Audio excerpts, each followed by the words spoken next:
ራሄል የምትኖረው ከአባቷ ጋር ነው።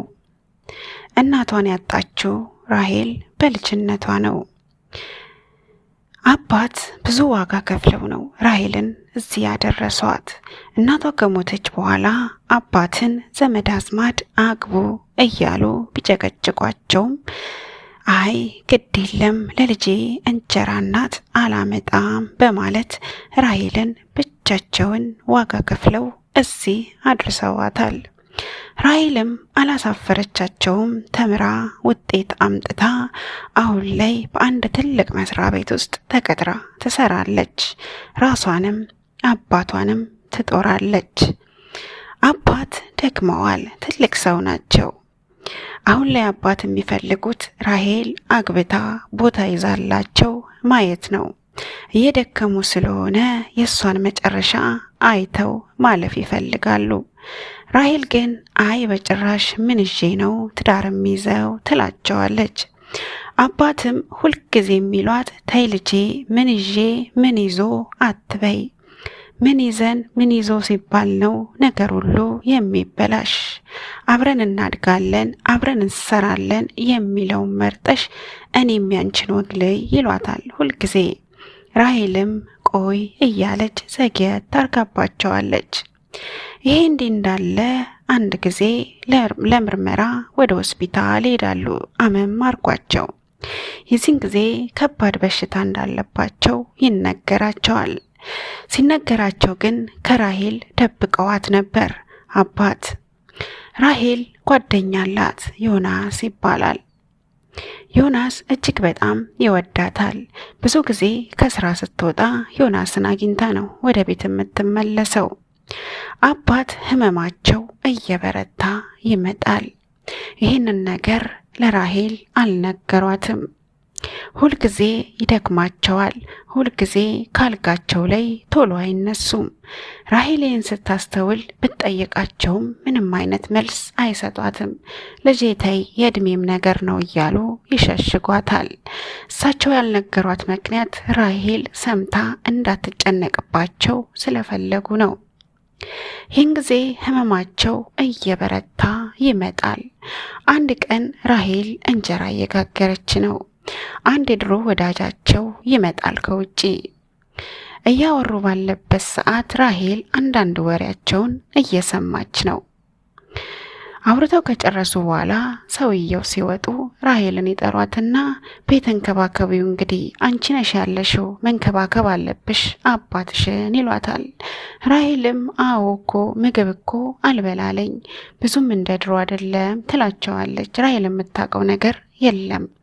እሳቸውም አዎ ጠበቅ አርገሽ ያዢው አባትሽን አንቺ ነሽ ያለሽው ብለው አስጠንቅቀዋት ይወጣሉ። ያ ሰውዬ በሌላኛው ቀንም ይመጣል። በሌላኛው ቀን ሲመጣ ግን በርከት ያሉ ብሮች ይዞ ለአባቷ ሲሰጥ ታያለች ራሄል። ብሩን እየሰጠው ሰውየው እንደዚህ ይላል፣ ችግር የለም ሌላ ሀገር ባይሆንም እኮ ኬንያም ቢሆን እዚሁ ቅርብ ሀገር መታከም ትችላለህ። ስለዚህ የሚያስጨንቅ ነገር የለም። እስኪ እኔም ብር እያፈላለኩ ነው፣ እችን ብር ለጊዜ ያዛት ብለው 10,000 ብር ለአባቷ አውጥቶ ሲሰጥ ራሄል ታያለች። ያለውንም በጆሮዋ ትሰማለች። ራሄል የዚህን ጊዜ ብላ ትጮኻለች። አባዬ የዚህን ያህል እኮ የተደባበቅን አይመስለኝም። እንዴት ይህንን ትደብቀኛለህ? እንዴት ሞትን ትጠብቃለህ ለኔ ሳትነግረኝ? ብላ ራሄል ትላለች። ሰውየውም በሁኔታው ግራ ይጋባና በጣም ይገርመዋል። እንዴት አልነገርካትም ብሎ ሰውየውም ይቆጣዋል። ተው እኔ ልጄ እንድታስብብኝ አልፈለግኩም፣ እንድትጨነቅብኝ ስላልፈለግኩ ነው። ጉዳረከኝ ብለው እሳቸውም ያዝናሉ። ራሄል በጣም አዘነች። አባቷ እሷን ላለማስጨነቅ ሞታቸውን እየተጠባበቁ ነው። አባት ወደ ውጭ ሄደው እንዲታከሙ ዶክተር ነግሯቸው ነበረ። ይህንን ነገር ግን ለራሄል አልነገሯትም። ሰውየውም ራሔልንም አረጋግተው እሳቸውንም አረጋግተው ከዚህ በኋላ በቃ ተንከባከቢው፣ አንዳንድ ነገሮች ፈልገን ከዘመድም ከአዝማድም ብለን እንግዲህ ወደ ውጭ ሄዶ ይታከምን የተባለው ያንን ነገር እንዲሆን እናሳካለን ብለው ሰውየው ይወጣሉ። ራሔል ግን አሁንም ማልቀሷን ቀጠለች። የሚኖሩበትን ቤት መሸጥ እንዳለባቸው ለአባት ትነግረዋለች። አባት ግን በጭራሽ ይሄንን እንዳትይ ነው እኔ ያልነገርኩሽ። እኔ በቃ አበቃው፣ ትልቅ ሰው ነኝ። እኔ ላንቺም ማስፈልግሽ በሁለት እግርሽ እስከምትቆሚ ድረስ ነው። አሁን ላይ አንቺ በሁለት እግርሽ መራመድ ችለሻል ልጄ። ስለዚህ እኔም ማስፈልግሽ እዚህ ድረስ ብቻ ነው። ከዚህ በኋላ ያለው የኔ ታሪክ ትርፍ ነው። ስለዚህ ልጄ አንቺ መኖሪያሽን አሳጥቼሽ እኔ አላልፍም። ይህ ያንቺ መኖሪያ ነው ይሏታል። ራሔልም በጭራሽ ሊሆን አይችልም፣ ቤቱ ተሸጦ መታከም አለብህ አባዬ ብላ ትላለች። ራሔልዬ አንድ ነገር ደግሞ አትርሺ፣ ይሄ ቤት እኮ በልማት ይነሳል። በልማት ሲነሳ የሚሰጠን ምትክ ኮንዶሚኒየም ነው። ያ ደግሞ ለአንቺ እስከ መጨረሻው መኖሪያሽ ነው እንጂ እኔ አንቺን ባዶ አስቀርቼሽ መሄድ አልፈልግም ብለው ይሏታል። በጭራሽ ትላለች ራሔል። በምትኩ የሚሰጠንን ኮንዶሚኒየም ቢሆን ሸጠን አንተ መታከም አለብህ ትላለች። እናሳቸውም እንደማይሆን ይነግሯታል። ራሔል እያዘነች እያለቀሰች ወደ ውጪ ትሄዳለች። ዮናስ ይደውልላትና ከሱ ጋር ትገናኛለች። ለዮናስ የተፈጠረውን ነገር ሁሉ ታስረዳዋለች። ዮናስም በጣም ያዝናል። ዮናስ ምንም ማድረግ ባለመቻሉ በራሱ ያዝናል። ትንሽ ቁጭ ብለው ካወሩ በኋላ ራሔል ወደ ቤት ትመለሳለች። እጅግ በጣም ማሰብ ትጀምራለች። እንዴት አርጋ አባቷን ማትረፍ እንዳለባት፣ ቤቱ እንዳትሸጠው ደግሞ ገና በልማት ተቀያሪ ቤት የሚሰጣቸውን እንጂ ይህንን ቤት መሸጥ እንደማትችል ታውቃለች። እጅግ በጣም እየተጨነቀችበት ባለ ሰዓት አንድ ነገር ትዝ ይላታል። ወረቀቶች ታወጣና በጣም ብዙ ወረቀቶች ላይ ትጽፋለች። አባቷን መርዳት የሚችሉትን ሰዎች ስም እየጻፈች ብዙ ደብዳቤ ትጽፋለች። የጻፈችውን ደብዳቤ ይዛ መዞር ትጀምራለች። ትላልቅ ብር የምትላቸውን እያየች ደብዳቤውን እያንኳኳች ለእያንዳንዱ ቤት መስጠት ትጀምራለች። ደብዳቤዋን ሰጥታ ስትመለስ እቤት እንደገባች አንድ ስልክ ጥሪ ይደርሳታል። እሱም አባትሽ እንዴት ናቸው የሚል ነበረ። ደህና ነው ለጊዜው ብላ ትመልሳለች። ያ የደወለላት ሰውም ማግኘት እንደሚፈልግና ሊረዳት እንደሚፈልግ ይነግራታል። እሷም በፍጥነት ያንን ሰውዬ ለማግኘት ትሄዳለች። ስትሄድ ግን ወጣት ነው። ከጓደኛዋ ዮናስ የማይተናነስ እድሜ ያለው ነው። እሱም ዘመዶቹ ውጪ እንዳሉና በዘመዶቹ እርዳታ እንደሚኖር፣ ይሄ ግን እነሱ ከሚልኩለት የተረፈ እንደሆነና 10,000 ብር ይሰጣታል። ራሔል በጣም አመስግና ወደ ቤት ትመለሳለች። በንጋታው ይደውልና የአባቷን ጤንነት ይጠይቃታል። ያ ብር የሰጣት ልጅ እሷም አባቷ ያው ነው፣ ግን ምንም ለውጥ እንዳላገኘች፣ የሚረዳትም ሰው እንዳልደወለላት፣ የበተነችውም ወረቀት ከሱ ውጪ የደወለላት እንደሌለ ትነግረዋለች። የዚህን ጊዜ ያ ሰው እጅግ በጣም ይጨነቃል። ሌላ መፍትሄ ያስባል። እጅግ በጣም ከሷ በላይ መጨነቅ ይጀምራል። ራሔል ዮናስ ይደውልላትና ታገኘዋለች። ዮናስ ሲያገኛት ስለ አባቷ ሳይሆን የሚጠይቃት ስለ እሷ ነው። የአባቷን ጉዳይ ወደ ጎን አርጎ ሁለቱ ብቻ ስለ ራሳቸው እንዲያወሩ ይፈልጋል። ራሔል ደግሞ ጭራሽ ከአባቷ ጉዳይ ውጪ ሌላ ጉዳይ መስሎ አልታያትም ለጊዜው። በዚህ ሰዓት በዮናስ ትበሳጫለች። ቁጭ ባለበት ጥላው ወደ ቤት ትሄዳለች። ወደ ቤት እየሄደችበት ባለ ሰዓት የሆነ ግርግር ታያለች። መንገድ ላይ ቲሸርት ለብሰው ካርቶን ይዘው የሚለምኑ ሰዎች ብዙ ሆነው፣ ጠጋ ብላ ስታይ ያየችውን ማመን ያቅታታል። ቲሸርቱ ላይ የታማሚ ፎቶ አለ። ስታይ ፎቶ የአባቷ ነው። በጣም ትገረምና ማን ይሄን ያደረገው ብላ እያፈጠጠች ትጠጋቸዋለች።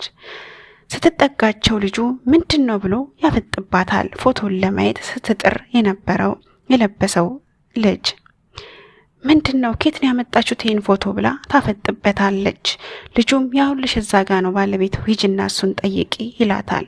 ስታይ ግን ያ10,000 ብር የሰጣት ልጅ ነበረ። ከወረቀት ስትበትን ያገኘችው ልጅ እጅግ በጣም ትገረምና ወደ ቤት እየሮጠ ትሄዳለች ሳትጠይቀው። ቤት እንደገባች ግን ማታ ላይ ደወለችለት። እንዴት ነበር ውሎ አለችው። እንዲነግራት ፈልጋ ያየችውን ነገር አይ እቤት ነው ያልኩት አልወጣውም ከቤት ይላታል። ይገርማትና ዝም ትላለች። ደግማውንም ትደውልና ሰላም ነህ እንዴት ነህ ትለዋለች። እጅግ በጣም አሳስቧት ነበር ያየችው ነገር። አሁንም ደህና ነኝ ነገ ላገኝሽ ይላታል። እሷም ያንን ነገር ማወቅ ስለፈለገች አዎ ትለዋለች። ልክ እንደደረሰች በዛ ያለ ብር የያዘ ቦርሳ ያወጣና 25,000 ብር ይሰጣታል። ይሄ ከጓደኞቼ ጋር አስተባብሬ የለቀምኩት ብር ነው። ነገ ደግሞ ባልሄድኩበት ቦታ ይሄጄ እሰበስባለሁና አይዞሽ ከጎንሽ ነኝ፣ በሁሉም እንግዲህ እረዳሻለሁ በሚችለው ሁሉ ይላታል። ራሄል በጣም ትገረማለች። ልክ እንደሷ ለአባቷ የሚጨነቅ አንድ ሰው በማግኘቷ በጣም ይገርማታል። ዮናስና እሷን ታስተያያለች። ዮናስ ግድ አልሰጠውም፣ ስለ እሷ ማውራት እንጂ ስለ አባቷ ማውራት አልፈለገም። ይህ ግን በመንገድ ላይ ያገኘችው ሰው እጅግ በጣም ተጨንቆ ጉዳይ ብሎ የአባቷን ጉዳይ ራሱን አዋርዶ ሲለምን አገኘችው። በጣም ትገረምና ዘላ ታቅፈዋለች። አመስግናው የሰጣትን ብር ይዛ ትመለሳለች። በንጋታውም እንደዚህ ያደርግና ጥቂት ብሮች ያመጣላታል።